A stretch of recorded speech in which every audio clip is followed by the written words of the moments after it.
Hi, this is Miss Leone, and I'm going to talk to you about pacing in your narrative story.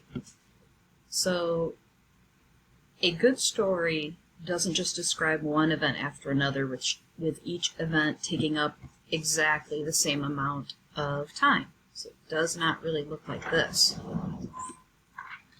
Instead, it takes some events and expands them to make them extra big and dramatic, and squeezes the less important parts so that they're really small.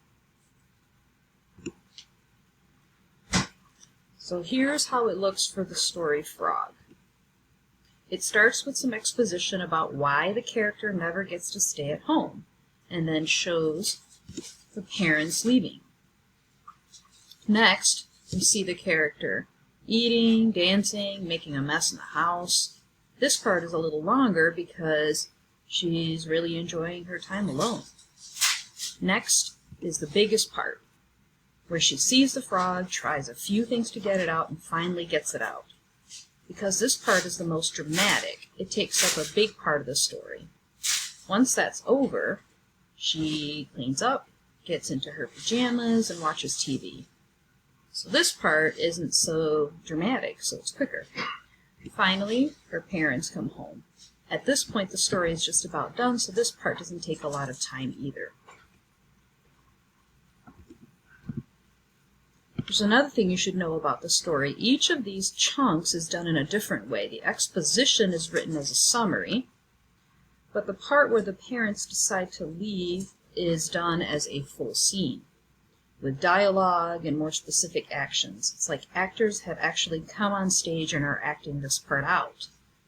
Then the part where the character is eating, dancing, and making a mess is done again as a summary. You don't see every moment of her crazy behavior, just a summary of it. Then comes the big scene, the frog part.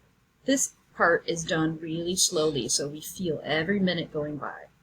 Once that's over, the character cleans up. This part is done as a summary too. And finally, when our parents come home, we get to see this again as a scene. At 3 different times in the story, we also see a break in time. After the parents leave, there's a jump ahead in time, then another one after she gets rid of the frog, and another one between her settling back down and when her parents come home. All of those breaks are there because readers don't really want to see every minute. Some chunks of time just aren't that interesting, so you can jump over them to get to the more interesting parts.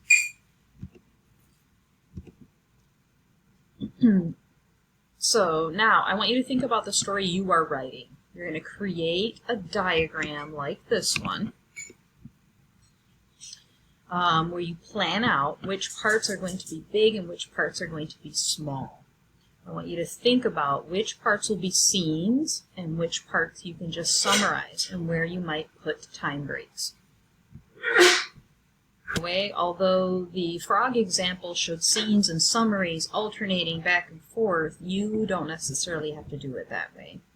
And in the example, we had 3 time breaks, but your story may not need that many.